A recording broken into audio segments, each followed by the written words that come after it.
in dem Sozialismus, den es gab. Ja. Also zunächst einmal Preise in einer wahren Gesellschaft können sich nur bilden in einem entfalteten Markt.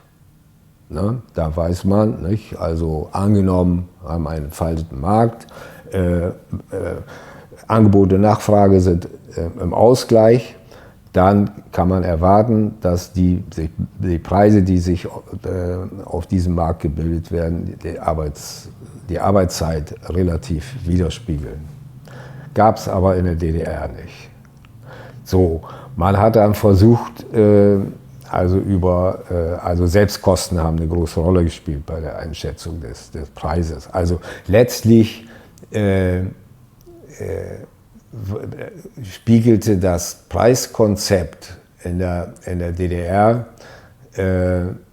wieder sowas wie die Nachbildung des kapitalistischen Kostpreises. Ne? Also Kostpreis plus Durchschnittsprofit. Ne? Nur eben, dass die Voraussetzungen dafür nicht da waren, die gesellschaftlichen Voraussetzungen, weil eben entfaltete Warenproduktion nicht da war. Ne? Das war so bis 1967, nicht? Da hat man mit Fixpreisen gearbeitet. Ne? Und nach der Preisreform 1967 nicht, hat man das also versucht flexibler ab dann hieß es ja ÖSS, also ÖS. Ne? Und, aber daran hat sich im Prinzip nichts geändert. Ne? Und ja, dann sozusagen wurden die Preise aus meiner Sicht würde ich sagen, immer so auf Sicht irgendwie versucht festgelegt. Nicht? Aber es gab eigentlich keine wissenschaftliche Begründung dafür. Mit den Preisen muss man auch sagen, nicht? Also das, was sie da an subventionierten Preisen hatten, nicht? Vor allen Dingen Lebensmittel und was weiß ich, ökonomisch war das total verkehrt. Ne?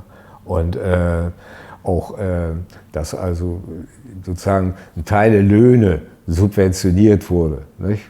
Mit dem Ergebnis, dass also die Löhne relativ gering waren. Das hatte den Effekt, dass die Arbeitszeit im Sozialismus total unterschätzt wurde.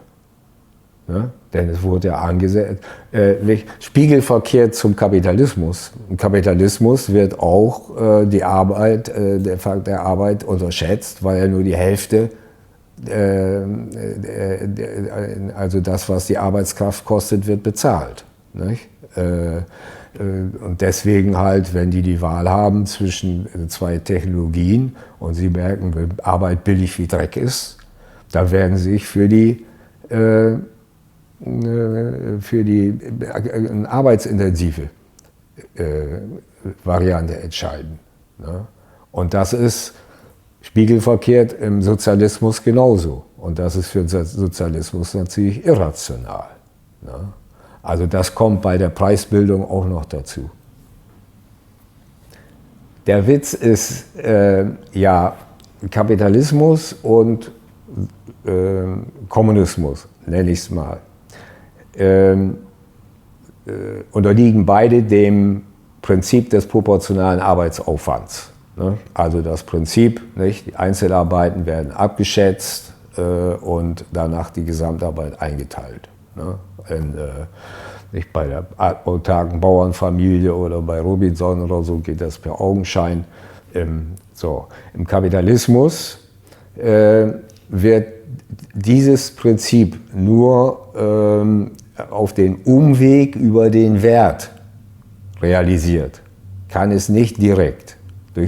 Voraussetzung ist entfalteter Markt und er bildet sich also die abstrakte Arbeit ist wertbildende Arbeit, es bildet sich ein Wert, der Wert kann aber nur ans Licht geholt werden im Tausch mit anderem Produkt. So. In einer Planwirtschaft hat man aber eben, wie gesagt, nicht den Markt da muss das Prinzip des proportionalen Arbeitsaufwandes direkt berechnet werden. Und das wollten die irgendwie nicht wahrhaben. Ne? Und meinten, nicht, Behrens zumindest, das geht eben nur mit Geld. Ne? Also aus diesem Widerspruch sind die nicht rausgekommen.